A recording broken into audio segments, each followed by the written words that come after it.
Welcome to the Retail Media Moguls podcast, brought to you by Platform 195. We share trends and strategies across retail media to help you accelerate your brand growth. I'm your host, Stuart Adamson. Welcome to the Retail Media Moguls podcast. I'm your host, Stuart Adamson, founder and CEO of Platform 195. Today, we have the pleasure of welcoming Andreas Antrup as the SVP of Partner Services at Zalando. Andreas leads the charge in developing innovative partner-facing services and managing commercial relationships across various marketplace and wholesale models. With a strong foundation in both general management and product management, he's played a pivotal role in building Zalando marketing services from the ground up, creating a comprehensive suite of offerings that empower brands to connect with over 50 million active customers across Europe. Andreas's expertise in data-driven marketing, machine learning products, and consumer insights positions him at the forefront of e-commerce evolution. Join us as we explore Andreas's insights on the future of retail marketing, the importance of partnerships, and how Zalando is shaping the landscape of online fashion and lifestyle commerce. Welcome to the show, Andreas. Thank you, Stuart. Happy to be here. So that sounds like quite an incredible journey. I think actually you started in finance originally, did you? And then move into eventually retail media. Oh, it was just a very short stint in finance. It was very short. Well, tell us a bit about your journey with Zalando, because I think we were talking just before, and I remember when we were at Thomas Cook Group and building that retail media business, I remember Zalando starting around 2015. Was it around then? I sort of vaguely remember that and thinking you guys were doing a great job. That's about when we started with media services, indeed, or media solutions as we called it back then. My journey as Zalando stretches even further, 13 years, so I'm a true veteran of the company. And the major roles here have been, one, to build data science from the ground. So when I started, there were exactly 0 data scientists at the company.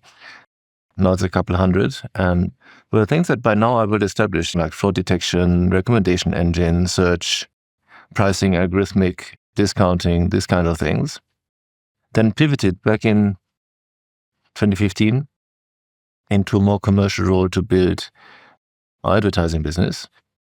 And over the past, I believe now 3 years, I've had the pleasure of also leading our marketplace. So the third-party business where we don't hold the inventory, which by now is around 40% of what flows through in terms of merchandise volume. Let's take a step back and just talk about Zalando Partners, Zalando Marketing Services.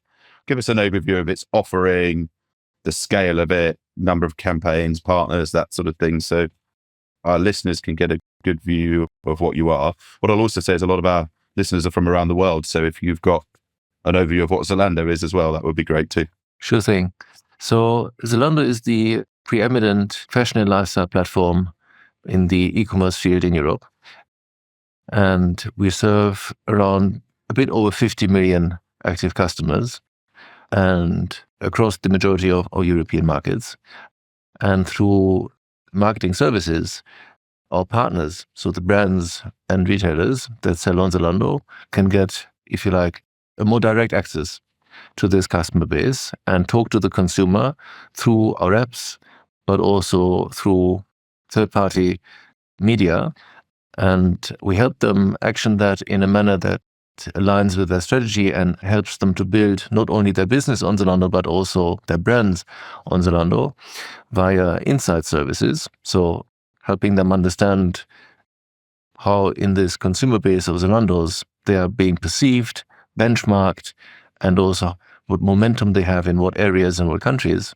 And then to building on that, devise campaign strategies, but also seasonal and multi-year strategies in terms of where to build out their brand, where to strengthen certain aspects of it, and then action that through creative services and media services. Fantastic. So how is that insight being fulfilled? Is that your internal data science team? Have you got external partners? How does that actually physically work for a partner? So the insights piece is to a large degree already today a self-service exercise, i.e. dashboards and CSV and downloads of data where then the partner can work with in-depth with their in-house team. If they want to get an agency on board to help them with it, also totally fine. And this is one of the areas where we are happy to have invested over the years quite substantially. I can also reference a fairly recent development, which is the customer journey compass, where we, for the first time, present the funnel development of a partner on a customer level. So you could see how many customers am I selling to end to end? How many customers, engaging with my product, but only just engaging and comparing and these kind of things? And what are the customers that are getting into contact with my brand, say in different formats, but actually not yet engaging with my product?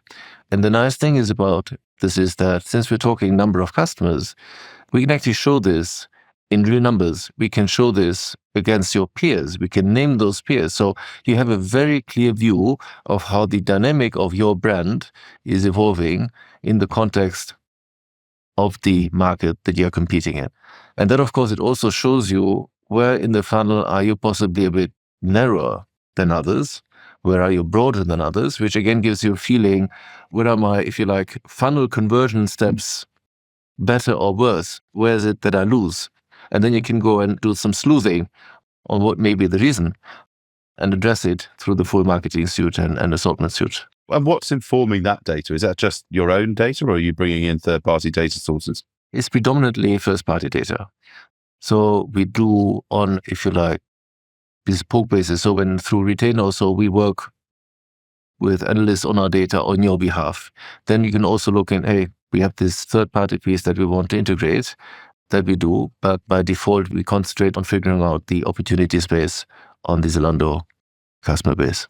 And how does the commercial model work? Are you, by being a partner of marketing services and buying media, you get access to that insight, or do you have a separate commercial model for insight and or an upsell into the Compass model? What's the commercial model?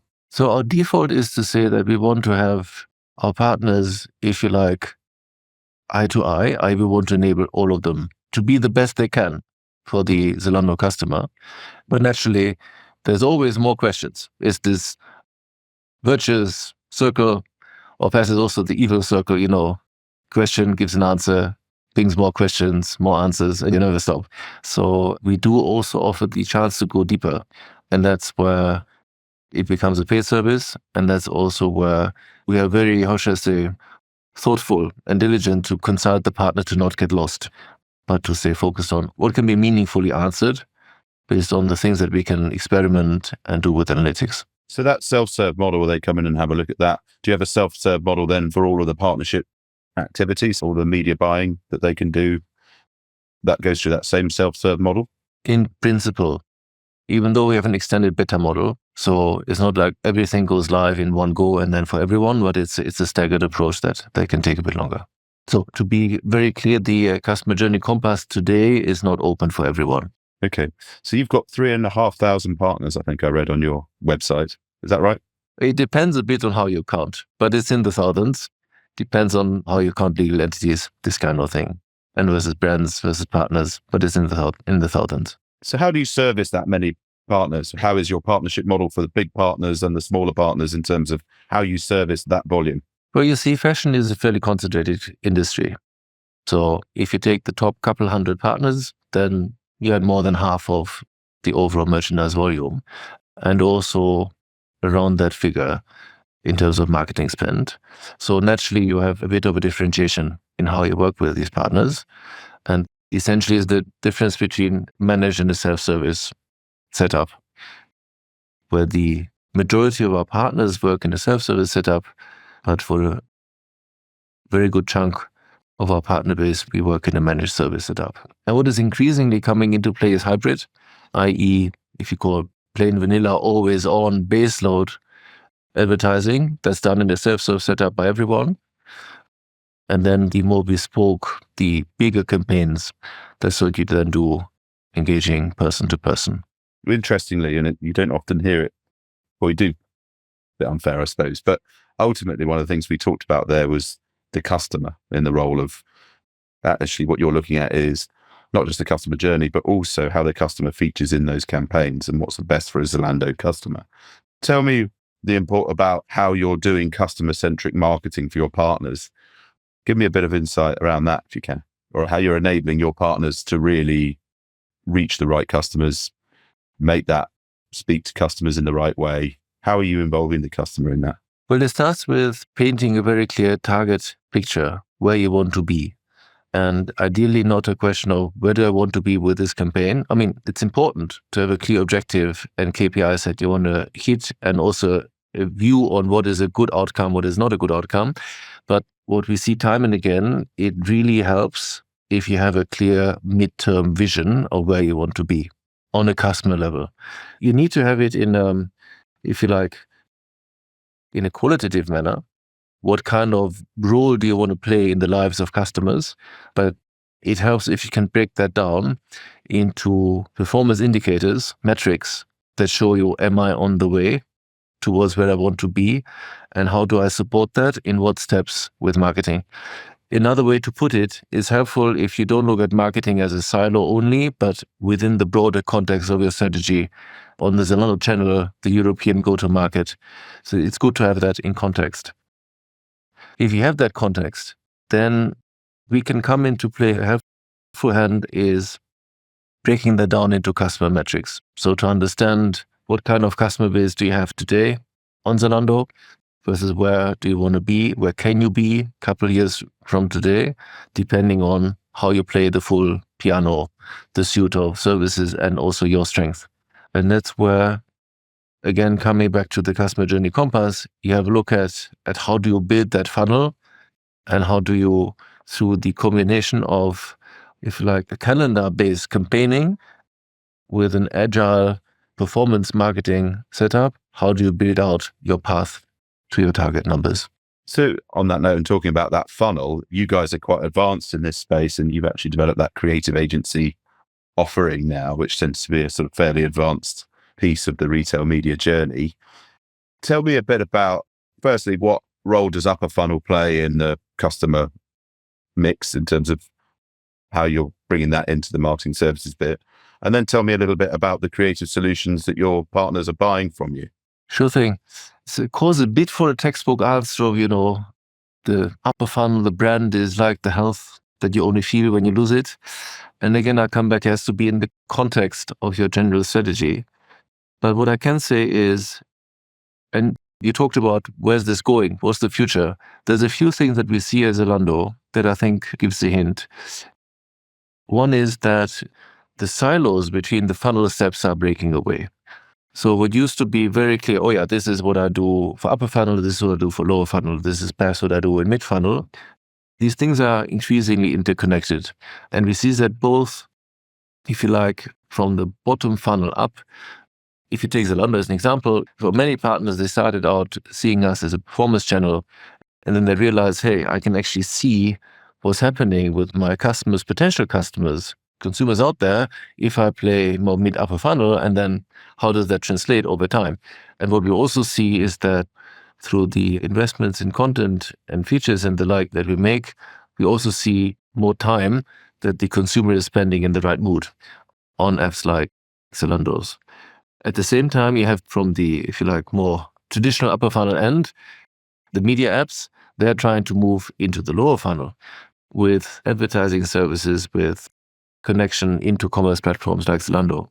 And that means this funnel play, including as we talk with our partners, you look at it in a more integrated manner, both from a metrics point of view, but also from a creative point of view.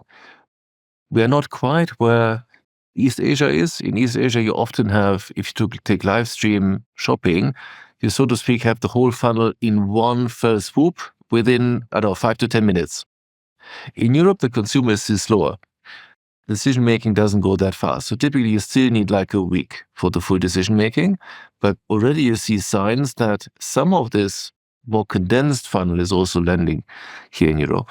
So that's one of the areas where we are very much in discussion, and where in an era where, number one, people spend ever more time online, and B, things like third-party cookies and so fall away, retail media is a very interesting place to place your bets on and to build out this full funnel view, not only the harvesting, so to speak.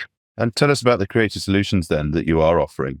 So let me first say that we are very open on this front. So many of our partners, they essentially, they have a leverage the established relationships they have with creative agencies, also in the context of activation on the Zalando channel, and also in the context of also the bigger collaborations that we do brand to brand, so to speak. But there's also a very big chunk of the campaigns that run on Zalando that feature creative that comes out of our studios. To a lesser degree, that comes out of dedicated creative work with third-party agencies that are in play.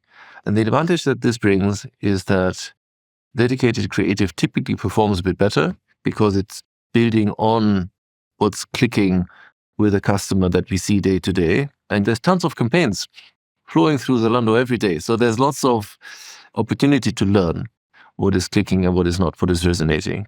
And also, if you look at 50 million active customers, and that means it's a manifold that actually consumers come and check. There's a certain, if you like, minimum mass where also dedication pays off and where you can devise your strategies specifically for building out this piece. It's like a medium-sized European country, if you like, that you're playing with. Brilliant. So tell me a bit about the technology now, because obviously limited time left, but how are you doing ad serving? How are you doing media buying? Is that in-house? Have you got order management system, inventory management system?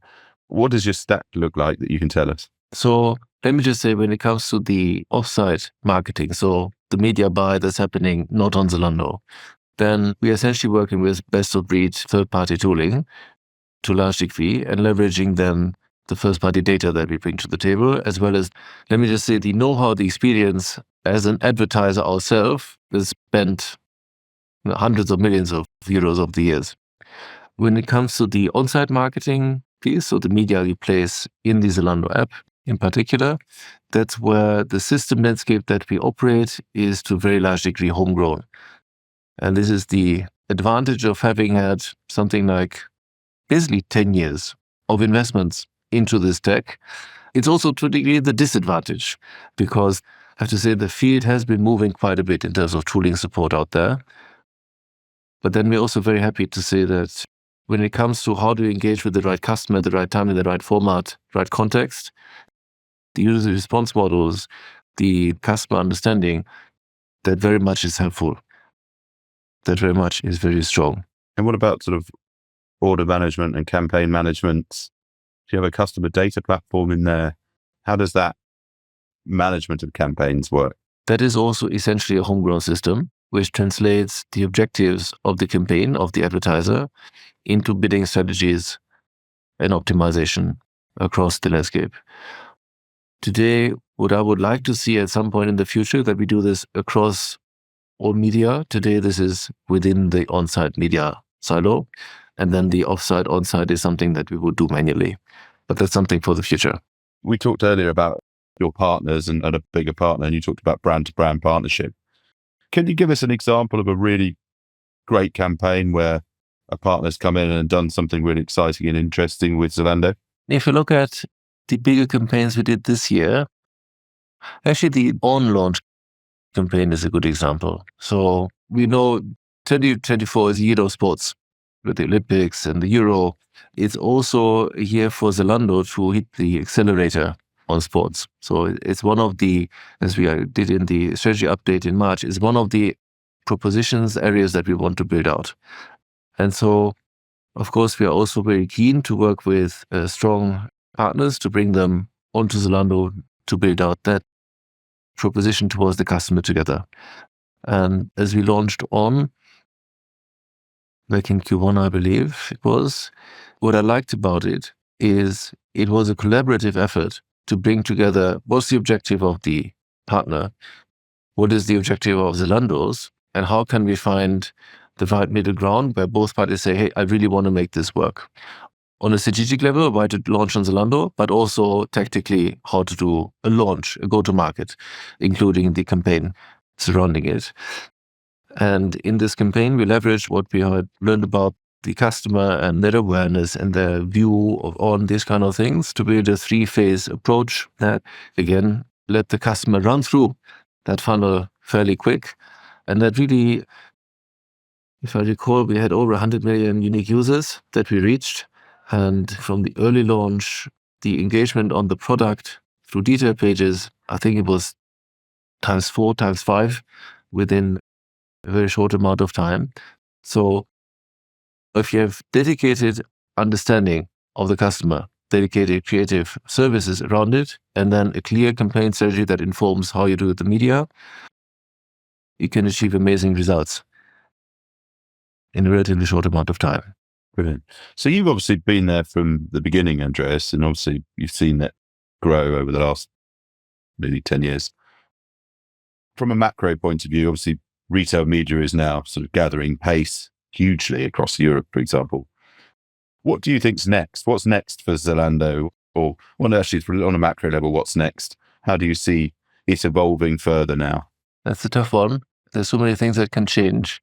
But perhaps I can comment on what will not change. I think the trend towards leveraging retail media from a brand perspective to build one's business, that's not going to go away. And the drive of the platforms to enable retail media across broader swath of the funnel, that's also not going to go away. And these two things together mean, I think you will see retail media picking up an increasing, very clearly increasing space of marketing budgets. And it will also be leveraged across the different silos of marketing budgets at advertisers. You asked quite a bit about measurement and tech. I think that's where the journey is going to be interesting. If you like, a halfway standardized setup we have today in the industry in terms of measurement. And I can see a scenario where that is becoming a lot more standardized. So what we saw at Marketing Services at Zalando is if you turn something like measurement from a chore into a USP, that can be very powerful. And I think this is also part of what the industry will realize. If you take something that used to be, we have to do it because this is how it's done in the industry, I mean, that's actually playing to my strength because I can see and track the behavior of who I'm marketing to, then that can be a big accelerant, even more so than it is today. I like that. So look, we've only got a couple of minutes left. So what I did, because we're drawing near to the end of our half hour, but I did the last podcast, I did a thing that I do with my kids when they come home from school. They sit at the table and I ask them, or I used to sit at the table and ask them how their day was, and they would just say, good. And I could try to get them to talk a bit more. We played this game called Rose, Thorn, Bud. So Rose is something good that's happened that day. Thorn is something bad that's happened that day, or could be better. And Bud is something that they look forward to. So we did this in the last podcast. From a retail media perspective within Zalando, a Rose is something that you think is going really well. A Thorn is something you feel like you could improve. And Bud is something that you're looking forward to. Do you think you could give us your Rose, Thorn, Bud? Okay, let me highlight 3 things that are stepping out a bit out of the very exact marketing services advertising. But the thing that really makes me feel very positive about the future is when I look at how over the past 18, 24 months, we see partners figure out the full claviature of how to play on a platform like Zalando. And if you leverage insights, if you steer your assortment, your merchandising, together with your advertising, you invest into customer experience. So on the logistics side, across the different dimensions, in how you represent your product. So if these things come together, you can see really very strong results commercially and also on the brand side. And I'm very pleased to say that naturally advertising plays a very big part in making that happen. I think that will be the rose that I like to highlight. On the Thorn side of things, it really is interesting for all parties involved if everyone has a sustainable, growing, profitable business. And so inefficiency that you have in that flow, that really hurts. And today, I still see a lot of inefficiency in how across partners and us we run a business. But there's also opportunity on that, but we could do a lot better. And finally, on the bud, what I find more on the budding stage is this full funnel view. So the full funnel view together with partners, how do we take a 2 to 3 year view and build out an area, an assortment space together in this customer space? I think the early stages that we do, the pilots that we do, it's very encouraging. And that, of course, there's a lot of fun then for the consumer, for partners, for us, for the team to make these things then come to life. Exciting stuff. Brilliant. Well done. Put you on the spot with the rose thorn bud. It's a nice way of clarifying it, isn't it? You did, indeed. Well, look, Andreas, we are out of time, but thank you so much for taking part. I hope that was interesting chat for you.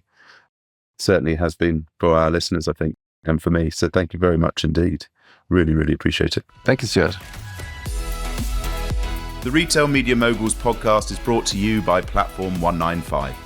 To learn more about Platform 195 and how to connect retail media with intelligent marketing to accelerate growth, visit platform195.com.